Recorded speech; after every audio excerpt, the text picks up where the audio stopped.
Welcome to Smashed Avo Property. Today I'm speaking with Oliver Jackson. He's a cracker of a buyer's agent who has a big focus around morning routines and setting up the day with the right mindset. Oliver talks to us about what his morning looks like, how he's followed his passion to become a buyer's agent, and now having the opportunity to rebuild his portfolio, he walks us through his game plan. So there's no ocean. Obviously we're locked in our houses at the moment, so I'm actually doing ice bars in my wheelie bin. No way, in the wheelie bin? Yeah. So wow. I don't really have any options. So it's the green waste wheelie bin, not the bin wheelie bin. So the best. I don't have a bath, which is a bad idea when you got kids. You need a bath. But anyway, I just like, what can I use instead of going with the chest freezer, which a lot of people do. I just walked past a wheelie bin one day and I went, I could fit in there. So I literally have an ice bath in my wheelie bin a couple of times a day. As always, seek your own professional financial, legal, taxation, and property investing advice for your current situation. Everything we talk about is just our opinion and general in nature and should never be considered as personal advice. Oliver Jackson, welcome to Smashed Avo Property. Hey, thanks for having me, brother. It's good to be here. Mate, I'm super keen for this one. I've been a bit of a follower of yours for a little while. You're a pretty LinkedIn guru and got the social media going and all that sort of stuff. And we've crossed paths on different podcasts and everything else. I think it's going to be awesome to catch up and pick each other's brain and see how you operate, mate. So keen for it. Yeah, sounds good, man. I don't know about guru, but I get out there, give it a crack. You get more likes than me, mate. That's all that matters. So for those who haven't heard you, there'll be a very rare few in the property space. You want to give a little bit of intro about yourself and what you get up to? Yeah, man. I'm director of living properties. I'm a buyer's agent, semi sort of small scale development, renovation, subdivisions. I was in the construction industry for a decade, built up a portfolio and kind of organically just started my business a few years ago, man. And I love it. Love helping people every day. It's great. What were you doing in construction? I was a fencer in high-rise construction. So, yeah, it was. I did all CFMEU kind of work, made stupid money for a long time and worked 6 days a week, 12 hours a day. It nearly killed me, man. So it was good for the money, but it was time to tap out and start a business where I can actually hang out with my kids now. It's great. Yeah, it's so true. Like, it's good to have that source of income from a bank point of view, even like to get lending and all that sort of stuff and bring in some cash flow. But when you hit that point of life where you just want to sort of enjoy your family and your kids and everything else, like it's good to step away and start your own thing and kill it as you are. But what do you as a fencer for high rise? Is it like internal or external the build? Like, is it around the building? So there was a bit of that. So it's called a hoarding before they build the site. So the wooden fencing, but I did mainly indoors. So I was pretty much stuck inside a car park, like basement 3, 10 hours a day building storage cages. So, 300 grand a year sounds good, but when you're stuck in a car park all day, every day, it gets a bit much, man. When you're hitting mid 30s to 40, you're just like, nah, I can't, I'm done, tapped out. Can't hack it anymore. Oh well, it's good. It's good while it lasted. So why property? Were you into property while you were working? Why buyer's agency? What sort of drove that passion? When I was about 19, I think I got a home loan. I think it's in the late 90s. Got a home loan and I was going to buy a house, and then I decided to go around the world for 6 months and party. That ended up going for about 10 years. So I was always interested in property because property always went up, and every wealthy person I knew had property. 10 years later, I think I was in my late 20s, just decided that I had to get into property investing. So I started to make some money in construction. I loved the renovation and being on the tool side of things. So it just kind of naturally happened. You work in construction all day, come home, I'd renovate.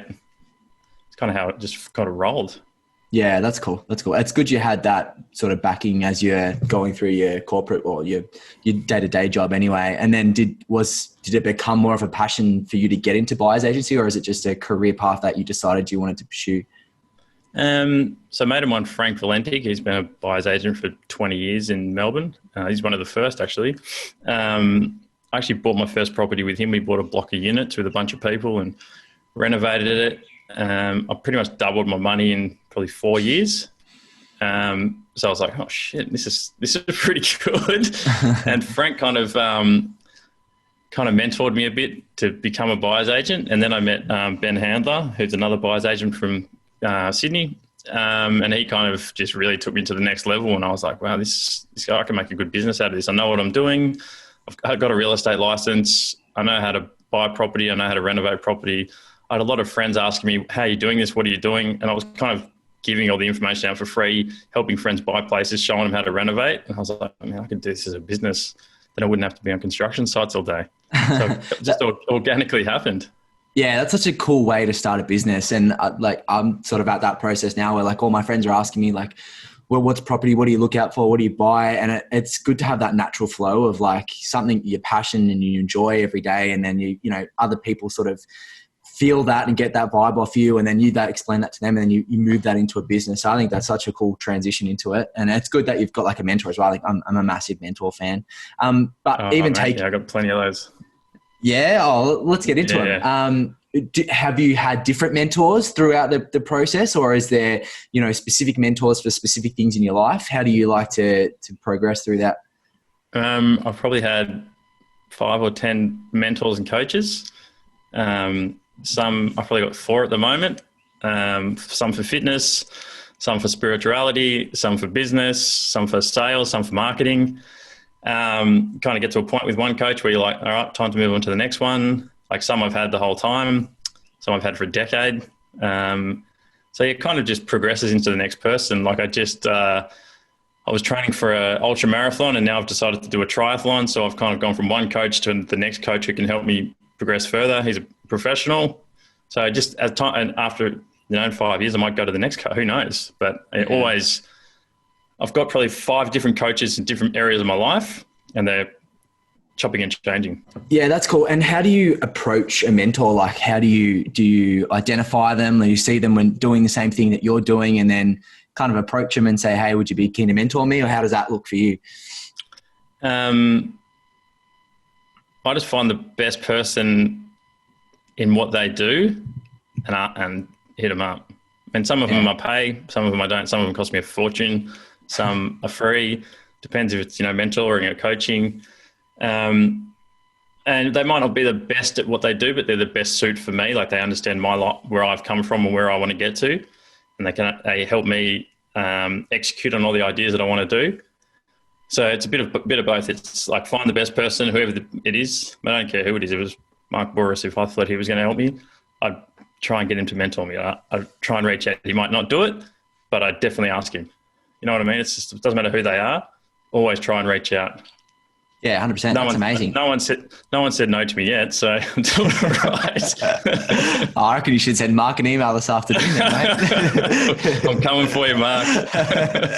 No, that's awesome. That's so cool. I love that. I don't think any of my guests have sort of gone into that much detail, in every sector of their life. And I think I've always been a massive fan of mentors, but even not to that extent. And I think, it's definitely something that I want to pursue and just at least just have conversations with people who know more than I do and try and pick their brain in some sort of way. And as you say, move on as you start to progress and learn more and just talk to people. I think that's awesome. Now back onto the property side of things, do you have a property mentor, and what is your kind of goal for or agenda for investing? Is it something that you want to create significant wealth from? Is it cash flow? What do you want to get out of the property space? Well, it's kind of changed over the years. So originally it was the buy, renovate, hold strategy, which worked pretty well for me. I had a fair few $1 million worth of property there. And then, the unexpected things we don't plan. Me and my ex-wife separated after a decade. So that kind of throws a spanner in the works. You don't really, when you set out to build a portfolio, you don't think you're going to sell it. And then for that reason, so I actually have to sell all my property and split it. So now I've got a shitload of cash, which is good. So I can start again. This time around, I'm actually going to do a lot more development, make a chunk of cash. And then as I'm going, probably start building a portfolio again. But my strategy's definitely changed. But now I know a lot more. So I find the deals, I can do the renovations, I can do the developments. So the portfolio I had, which is pretty healthy, is now gone, but hey, it's time to start again. You've got it's a good time to be cashed up. You've got the experience there, and I think that's more valuable than, you know, the actual assets themselves. I mean, having the assets is great, but you know what you're doing now, and you can probably fast track that process, even though you're cashed up as well. But because you've got the experience, you can fast track that process and get back on board. And I love that you brought this up, and thank you for doing so, because I think it's a topic not a lot of people not like to think about, but don't really think about. You know, big life changes do happen, and we've talked about it on the podcast before. You know, talking, you know, buying with a friend or family or spouse or anything like that, and things can significantly change. How would you, if someone was to ask you that sort of question now, like, should I buy with a friend or buy with a partner, how would you talk about it given your experience? Definitely wouldn't buy with a friend or family member. Parents, no one. Partner, mate, you're in a relationship together. You do it together. Like, I wouldn't, if I got married again, I'd still do it again. It's not going to change. You know, you don't change prenups and all that. That's not for me. I mean, selling property costs a fortune. Like, the amount of money I would have spent on buying and selling all these properties is hundreds of thousands of dollars that it's gone. But, you know, you don't really factor that into your fees, which is a problem. But yeah, all I can say is, if you're with a partner, mate, you do it with your partner. You do everything with your partner. I personally wouldn't do anything like that with friends unless I had a development and had a really tight legal agreement. But the buy and hold thing with friends, I don't think works. Yeah, if it's a get in, get out strategy and got your deadlines and everything, then generally it's okay. Yeah, thanks for sharing, man. That's awesome. It's a pretty significant one for most people. So tell us a little bit about your morning routine, because as I said, I've seen the ocean swims, I've seen the early AMs you get up. What's that all about, and walk us through what your morning routine is. Yeah, it's changed over the last probably 10 years a lot. Like, it depends what mood I'm in. Like, I might go through the bodybuilding phase or a CrossFit phase. At the moment, I'm doing ultra marathons and triathlons. So the length of my exercise has changed. What I do has changed. Now I live in Olinda, which is like in a national park in the mountains. So there's no ocean. Obviously, we're locked in our houses at the moment. So I'm actually doing ice bars in my wheelie bin. No way, in the wheelie bin. Yeah. So wow. I don't really have any options. So it's the green waste wheelie bin, not the bin wheelie bin. So the awesome. Best. I don't have a bath, which is a bad idea when you got kids. You need a bath. But anyway, so I just like, what can I use instead of going with the chest freezer, which a lot of people do? I just walked past a wheelie bin one day and I went, I could fit in there. So I literally have an ice bath in my wheelie bin a couple of times a day, which is really good for recovery. So my morning routine's pretty crazy. It starts at, 5 to 5:30 every morning. I do meditation. I do deep breath work for about 45 minutes. Then I have a drink that has about 17,000 products in it, like all natural. So I'm vegan, eat everything organic. I don't drink coffee or sugar or anything. So I'm pretty healthy.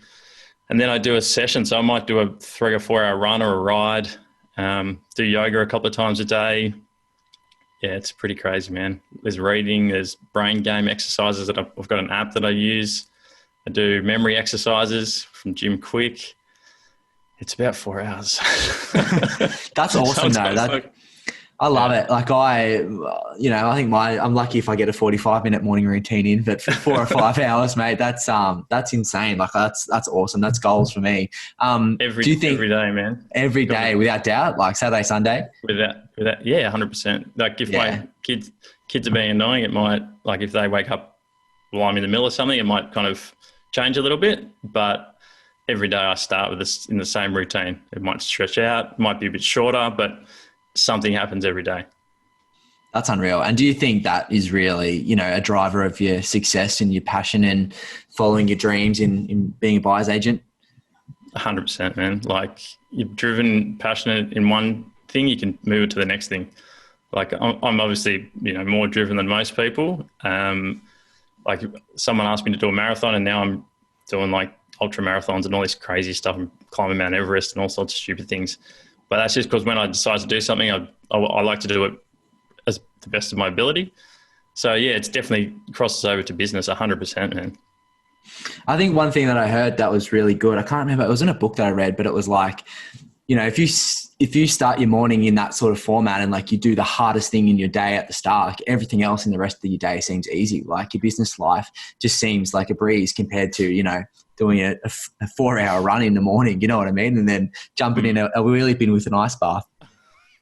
Well, I mean, I've done a whole day's worth of stuff before most people wake up. So all my morning routine's done before most people start work. So, you know what I mean? If I'm doing a long, I don't do 4-hour runs every day, obviously I'd fall apart. But when I do, then I just work a little bit later that night if I have to. A lot of people say they don't have time. There's all these excuses, but I'm a single parent with twins, 4-year-old twins. I have them 50% of the time. I run a business. It's like, yeah, you can definitely make time if you need to make time. Yeah, you make time for what you want to do and what you enjoy to do. That's awesome, mate. You're absolutely killing it. So we're probably switching between personal and property investing too much here, but back onto the property topic. How do you assess the investment potential of a property? Man, the fundamentals have never changed. They never will change. It's all about location. Depends on, like, personally or for clients, depends on what that client's looking for. I mean, obviously everyone wants capital growth, everyone wants yield, everyone wants everything, but it's all about your budget. If you've got $150,000 or if you've got $2 million, your strategy is different. Different states, like I buy property all around Australia. So it really depends on each individual person. My thing is buy something with value add potential with renovation and subdivision that has a good yield in a good area. It's pretty simple, really. Yeah, that's a great one. Is there like specific areas that you look out for or that you stick to, or do you not mind like looking around at different places? Definitely looking around. There's a few. If a place gets too hot, then you go somewhere else. There's some areas, let's say Bendigo, which, you know, I'm still there. It's just so hard to find property. The whole of Australia hasn't got much property at the moment. It's pretty dry. Yeah. But yeah, some areas just constantly keep going well. It just depends on how hot it is. You don't want to be buying when everyone's buying there. Yeah. So yeah, you just got to look at the data and keep research every single day. Yeah. Speaking of slowing down, or low supply, how has the COVID situation impacted you? Has it made things difficult? Has it made things easier? How are your clients? Is it a very different environment, or are you still doing pretty well? Probably the busiest I've actually ever been. It's just harder to find property, which is, is what it is. Like a lot of the stuff we're finding at the moment is off market through real estate agents that we know. But yeah, I'm actually busier than I've actually ever been. So I think people that have a job now and have an income, I think they realize that if they can get through a pandemic, they're always going to have a job. So they're like, okay, I've got a job now. I'm always going to have a job. So it's pretty safe for them to invest in property.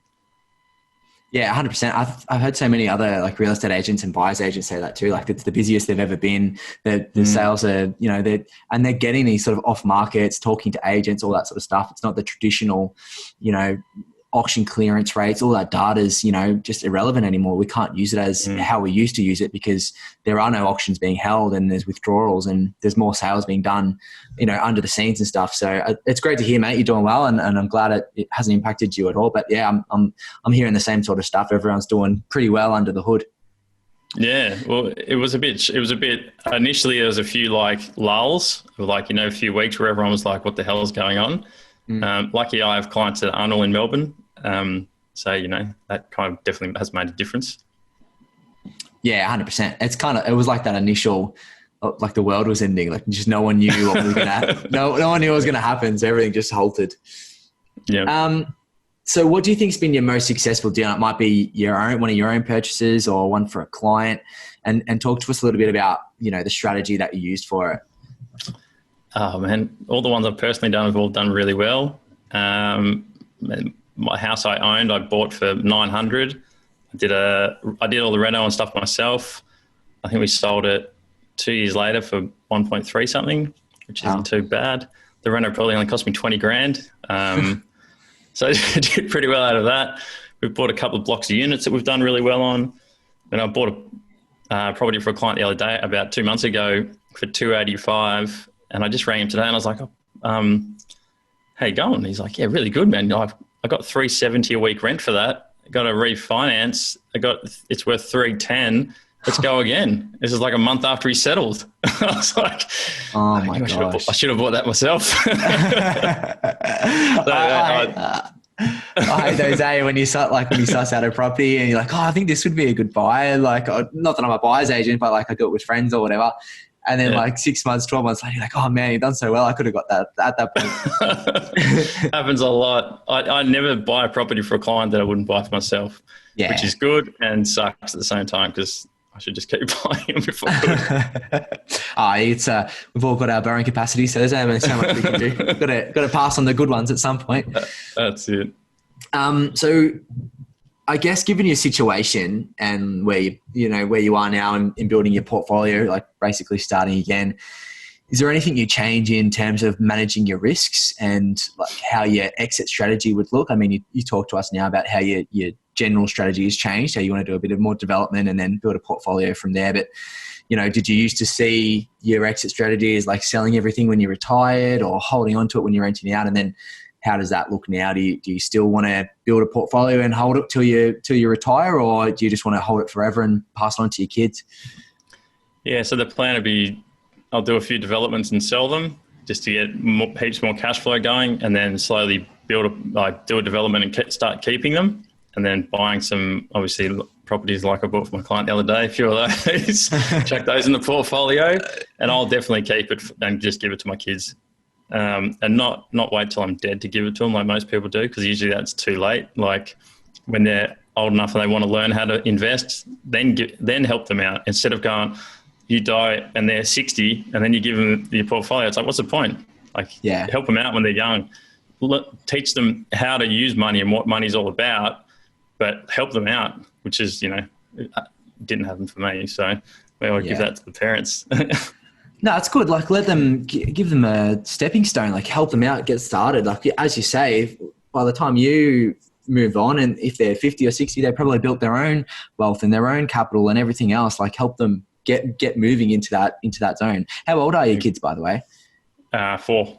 Yeah. Okay. Oh, that's right. You did say that. So got a little while yet before you hand over some stuff. I don't know. I started my first business when I was 6, I think. So let's see. Wow. Yeah. They got 2 years. Lollies at school.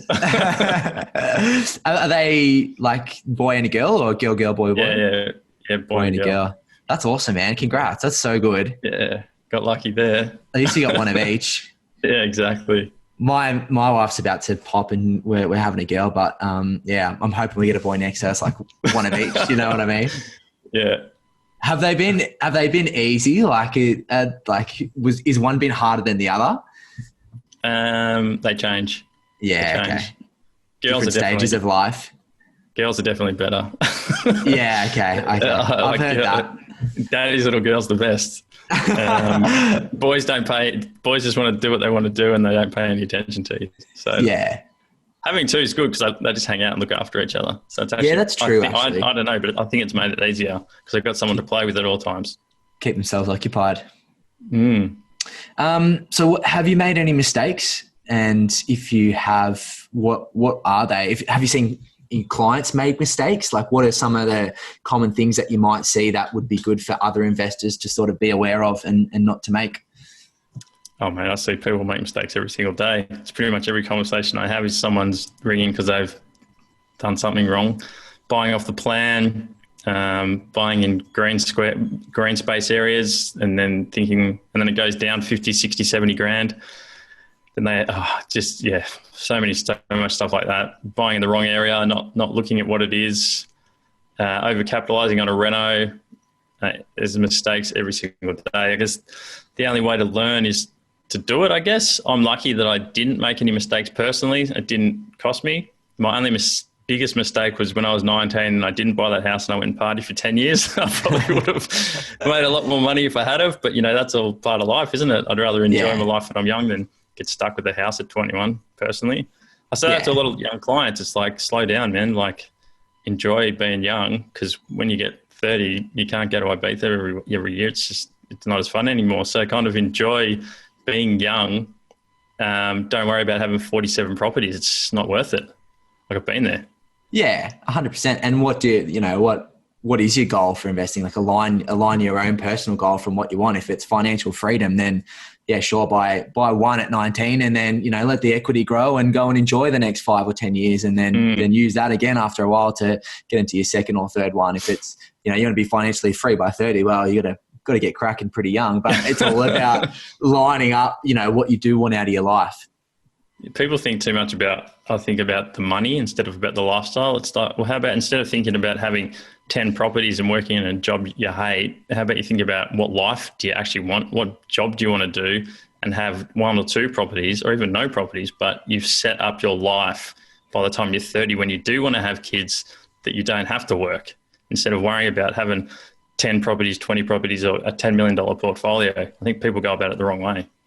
I totally agree. And it's kind of like by the time you get there, by the time you build that portfolio, you're either too old to enjoy your life anymore or, you sacrificed until you were 50, 60, you know what I mean? Like you enjoy for the now, do what you want to do now, but still be able to build that portfolio along the way. You don't have to go crazy and do it all in one hit, Man, I worked way too much in construction trying to build a portfolio.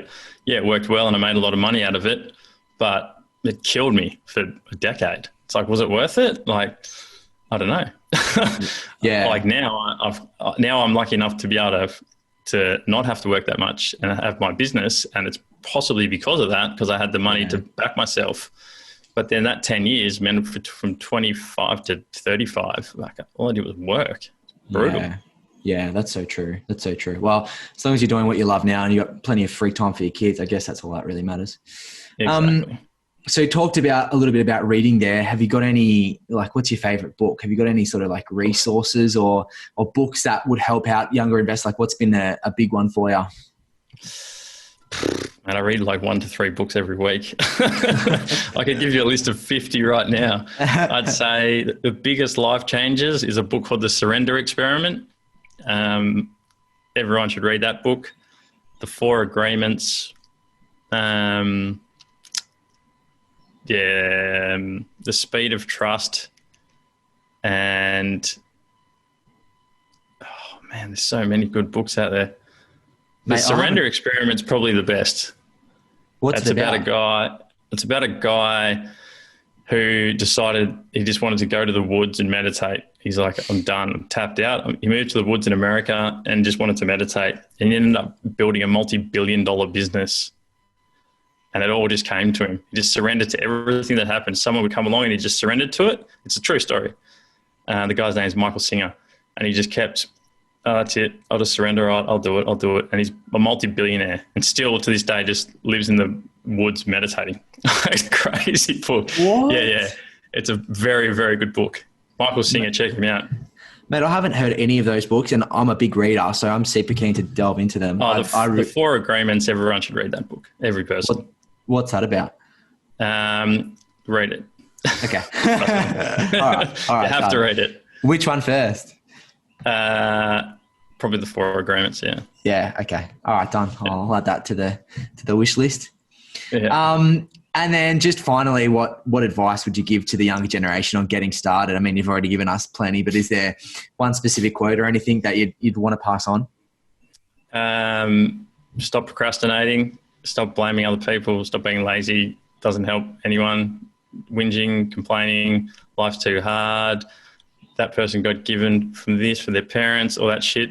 Don't pay attention to any of it. Like no one gave me anything. I just worked hard, decided what I wanted to do and made it happen. Same with exercise, health. Man, throw your TV in the bin. I haven't had a TV for years.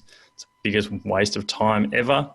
So just plan for what you want to do and do it. And do not give a shit about what anyone else is doing because it does not help you in any way.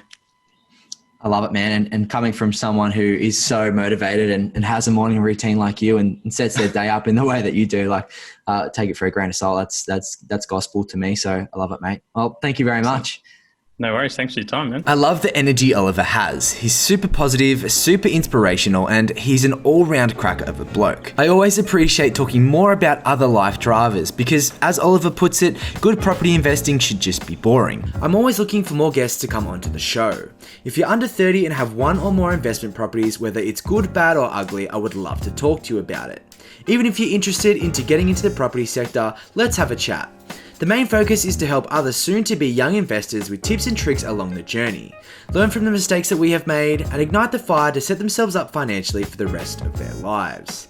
If you're interested in sharing a story, you can go to jordandeong.com/podcast, where there's a podcast inquiry button at the top that will guide you through the next steps. If you want to see what else I'm up to, you can go to YouTube and type in Jordan de Jong, where you'll find the Smashed Avo Property podcast being hosted on YouTube, and plenty of other content that I'm putting out consistently.